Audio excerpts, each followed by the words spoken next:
Okay, so now we have it in here. How do we go from here to here?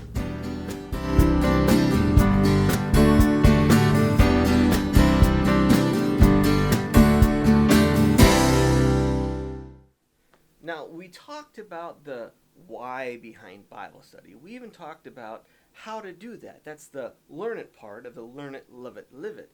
But now we want to talk about the loving part. We want to talk about how to get it from here into here. And that's a scary word. We call that meditation. Now, I understand there's a lot of weird stuff that comes along with that, but first off, I think we need to tackle this problem by letting me tell you what it is not versus what it is. When we say the word meditation, we get a bunch of very different pictures. I mean, some people picture hippies with their dogs sitting on tree stumps and with crystals and whatnot. Some people think of witchcraft, the seance, and spells. Other people envision yoga and the simple relaxation practices. Still others see this as the guru type of thing, or even the psychedelic pictures, and they have very religious ideas behind what is meditation. Now, it's true that all those are forms of meditation, but that's not what meditation means. All those things have their place, but all of that is really the ideas behind their idea of meditation.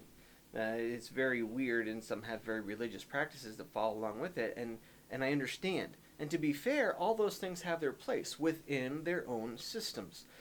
But let's put this myth to rest right now. That's not what we're talking about, and that's not what meditation means. That's simply what they do. So what is it? Now, meditation comes from the word meditare, and it's Latin, and it's actually two different words. It's the medi and tari. Medi means you're in the middle, and tari means something. There's no one-to-one translation. It's just the idea of something is there, right? So what we did, we dropped the RI off the back and put on the shun part, and it carries the idea of action, of being in the middle of something. And we even use that phrase today. Hold on, I'm in the middle of something, right? So meditation is the act of being in the middle of something, and it's always used in the context of thought. I'm in the middle of thinking. That's what meditation is. That's what meditation is about. It's being lost in thought, being in the middle of your thoughts. And we see this idea in the modern idea of mindfulness. It's all over.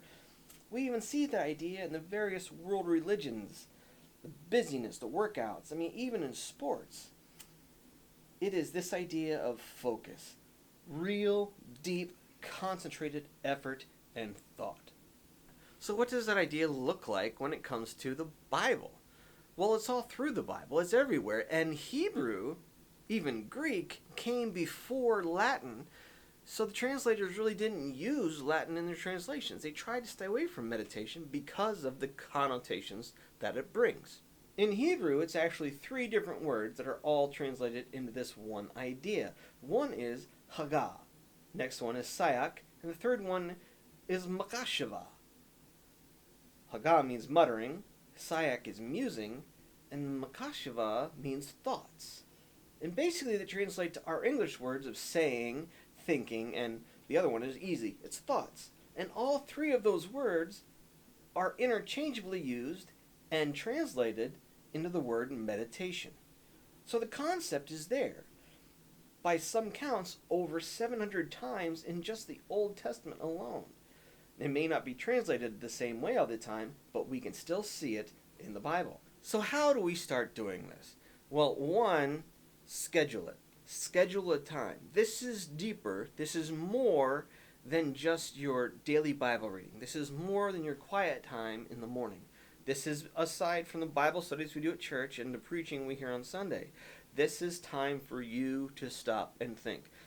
What does that look like? A lot of people do it different ways, and we'll get into that in the next step. Number two is asking yourself questions.